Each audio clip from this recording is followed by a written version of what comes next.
Hello friends, welcome back to my channel. Today I am just started this video of chapter number 2, a principle of management, class 12th, one short revision.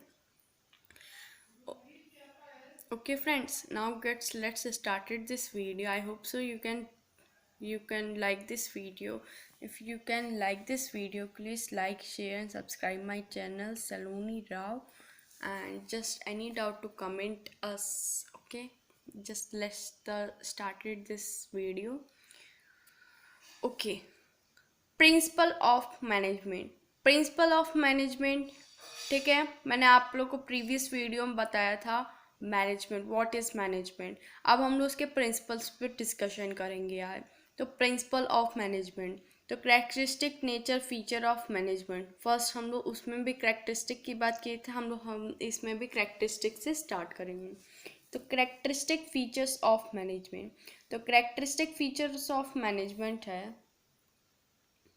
Characteristic feature of management, nature feature of management, principle. तो characteristic का मतलब उसके benefit, characteristic उसके character के बारे में, उसके nature के बारे में, उसके फीचर के बारे में, तो हम लोग उसमें बात करेंगे। तो फर्स्ट है general guideline, flexible, form by practice and experiment, universal validity है, cause and effect relationship. Okay, फिर हम लोग बात करते हैं important significance of management principle. Importance क्या है सिग्निफिकेंट प्रिंसिपल ऑफ मैनेजमेंट?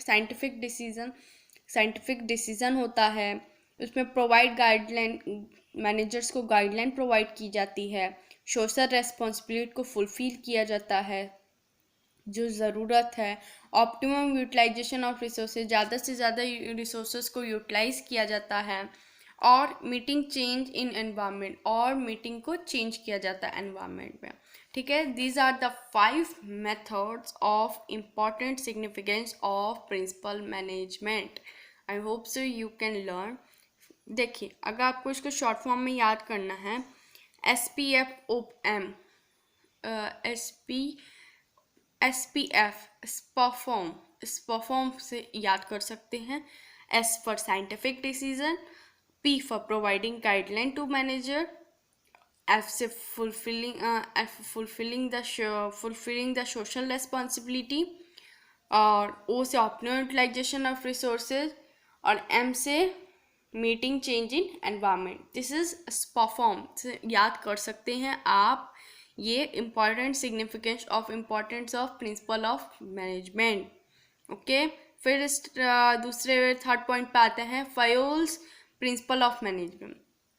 जो फायोल्स ने 14 प्रिंसिपल ऑफ मैनेजमेंट लिखा था, आई hope so you can like this video. तो फायोल ने ये 14 प्रिंसिपल ऑफ मैनेजमेंट लिखा था। तो जो कि division of work, autocratic and responsibility, discipline, unity of direction, unity of command, subordinate of individual interest to general interest, remuneration to person, centralize and decentralize, principle of scalar chain, principle of equity, principle of order, stability, tenure of person, initiative, esprit, de corps. Okay, तो division of work, Fayol ने बोला work को division, different division के base पे हम लोग बांट देते हैं। क्या किससे वर्कलोड कम हो, वर्क को अगर डिवाइड करेंगे डिफरेंट सेक्शन में, तो इससे हमारा वर्कलोड कम होगा। अगर अगर आप ही गेस कीजिए, सपोज डैट आपके पास कचौड़ी रख दी है, समोसा रख दिया है, चटनी रख दी है, और तीनों को मैसी एक ही प्लेट में परोस दिया गया, तो आप लोग को भी मन नहीं करेगा वो चीज़ खाने का, क्योंकि बहुत ज़्यादा मैसी हो जाएगा।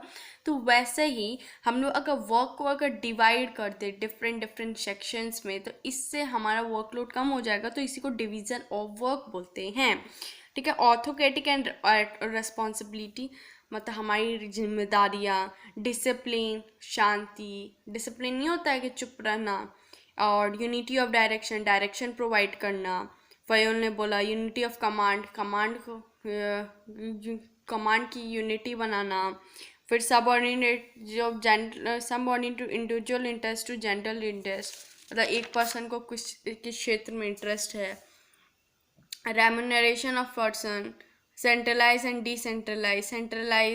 डिसेंट्रलाइज का मतलब होता है power between share of the lower level of management. यानी इफ द ए है मेन लीडर है, उसने पावर शेयर कर दी ABCDEFG। तो इसने अपने जो भी लोअर सेक्शन था उसमें सब सेक्शंस को पावर अपनी डिवाइड कर दी। क्यों? क्या कि इससे वर्कलोड कम हो, इससे बेटर कोऑर्डिनेशन हो, लोगों के थॉट्स भी क्या कि ज़्यादा थॉट्स हैं, अगर ज़्यादा लोगों के साथ अगर डिसाइड होगा वो करेंगे, ज़्यादा साथ रहेंगे तो डिफरेंट डिफरेंट थॉट्स आएंगे, इससे हमारी बिजनेस और बढ़ेगी। ठीक है ना। और centralize power between share of more than 2%, मतलब सेंट्रलाइज और डिसेंट्रलाइज का अपोजिट, ज़्यादा पर्सन को। Principal of scalar chain, principle of equity, भेदभाव नहीं करना। प्रिंसिपल ऑफ ऑर्डर, ऑर्डर से चलना। स्टेबिलिटी, टेन्योर, स्टेबिलिटी बना के रखना बिजनेस में, एक पर्सन टेन्योर ऑफ पर्सनल।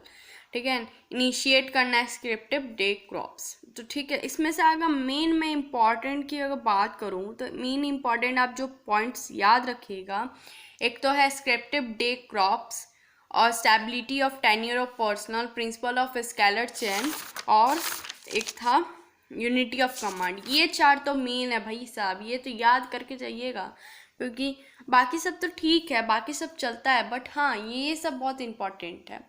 ठीक है, ये सब बहुत इम्पॉर्टेंट है। अब हम लोग आते हैं 4th नंबर पॉइंट पे, जो कि Taylor principle of scientific management. Taylor principle of scientific management, तो फर्स्ट है science is not rule of thumb. Science हाथ की थंब पे नहीं चलता है, साइंस यूनिवर्सल होता है, साइंस एक थंब पे नहीं चलता है। You got it. Harmony not Discord, cooperative not individual, हमेशा इंडिविजुअल अकेला नहीं होता है। ठीक है। Development of workers of their grating, workers को डेवलपमेंट करना उसकी ग्रेटेस्ट एफिशिएंसी के बेस पे।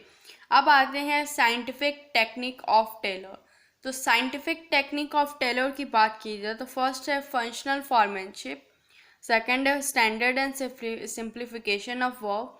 पहले है जो फंक्शनल फॉर्मेनशिप, फंक्शंस के बेस पे बांटना, फिर उसको स्टैंडलाइज करेंगे, उसको स्टैंडलाइज को देखेंगे, फिर सिंप्लीफाई करेंगे, छाटेंगे वर्क को। अब वर्क स्टडी बेसिकली जो उसमें आ जाएगा आप लोगों को 4 स्टडी।